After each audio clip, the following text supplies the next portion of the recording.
Hello, today we have Dr. Yoon as an international student advisor at Columbia College. He will be able to give us answers to some questions that you might be interested in. Thank you, Dr. Yoon, for being with us today. Would you please introduce yourself briefly? Hi, I am an international student advisor at Columbia College. My main job is to help international students stay in the States legally while studying at Columbia College. Could you explain in details how you help international students to keep their legal status?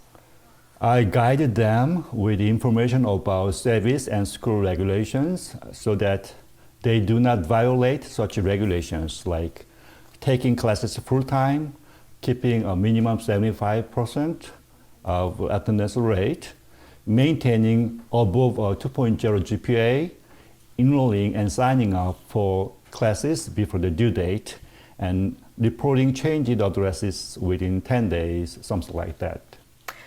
Dr. Yoon, what happens if they violate any of the regulations that you described?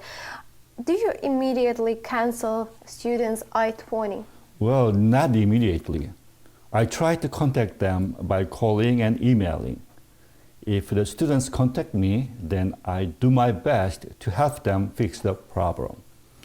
I don't remember any students I canceled their I-20s after getting a response.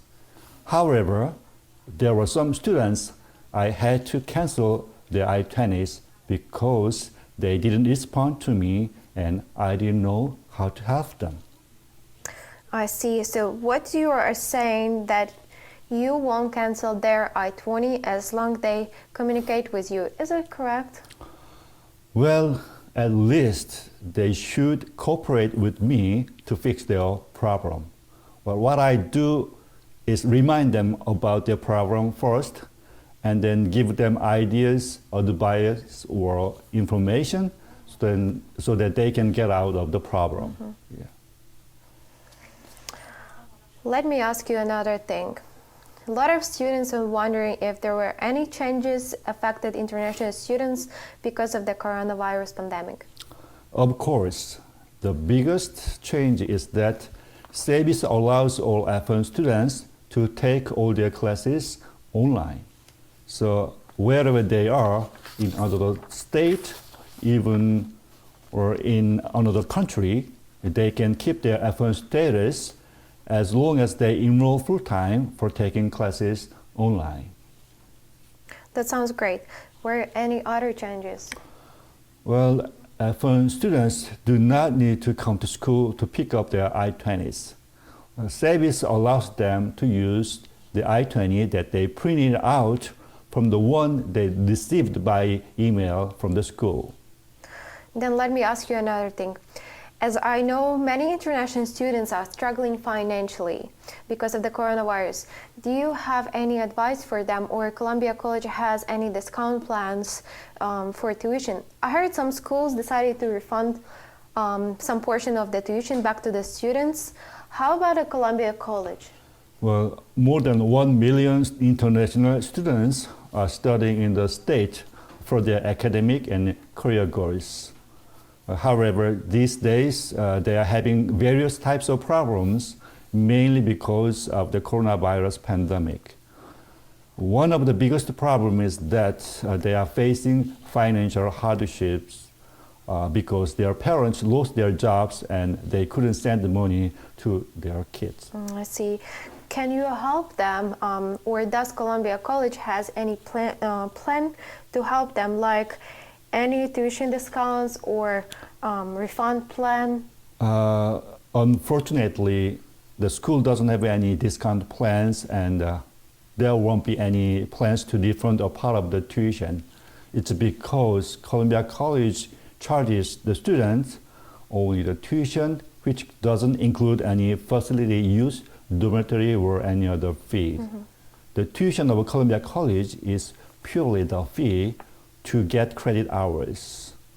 There is one fee some students paid. It's the parking fee charged to the students who commute by car. they pay every 6 months. Well, it's not a lot. But while they are taking classes online, the parking fee they paid will remain as credits so that they can use them later. So that's going to be all. Well, as I have been informed, for this coming session, starting on June 8th, 2020, even if students pay the tuition after the due date, the school will not charge the late fee. And for those who pay the tuition by a credit card, the school decide not to charge 3% of the card transaction fee. And if they have a problem paying the whole amount of the tuition, then they can set up a payment plan so that they can make payments divided into 2 or 3 times. That sounds good. How about you? Do you have your own plan or any ideas how to help them financially? Yes, I myself used to be an F1 student, and I have some kinds of attachment to them and have done my best to help them with whatever issues or problems they bring to me. Well, even before this break of coronavirus, I used to help those who had financial problems by trying to find a way for them to work on or off campus. Well, how? How you been helping them to work at a school? Dr. Kim, the president of Columbia College, wants to give our F1 students on-campus job opportunities and always ask me to recommend F1 students who are not allowed to work off campus. And we have F1 students working at school part-time or full-time. I see. But you are saying that F1 students are not allowed to work off campus. It's true that F1 students' job opportunities are restricted, but those who are eligible can work with CPT or OPT. We all know what OPT is, but let's see what CPT is. Well, as you know, OPT is for the students who complete their program. They are allowed to work off campus once their application to USCIS is approved. But CPT is a bit different. It's like an internship. To be eligible for CPT, F1 students should finish 1 year of study in the same program. Well, I'm the one who gives them permission, meaning that it's simple to apply for it. As long as they are eligible, they can find a job related to their major and bring me the job information, such as the company name and address, and the employment start and end date. So, when I have any information on job openings, I directly contact them and recommend our students to them. Well, otherwise, I take the students to the student service staff who could better help regarding information on job openings. Sounds good. However, what happens to those who are not eligible to apply for CPT or OPT and cannot have chance to work at a school?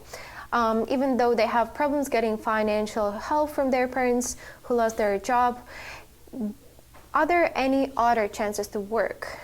Oh, that's a good question.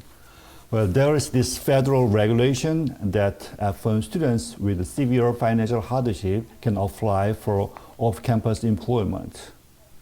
As long as the students have been in F1 status for 1 full academic year, they are eligible to apply for off-campus employment based on economic hardship. Well, if you think you are eligible to apply for any of these I explained, please email me. Below is my email address. So if you have any questions or need further help regarding status or F1 students' job opportunities, please email me anytime. Thank you for being with us today. Contact Dr. Yoon with any questions, and we'll see you next time.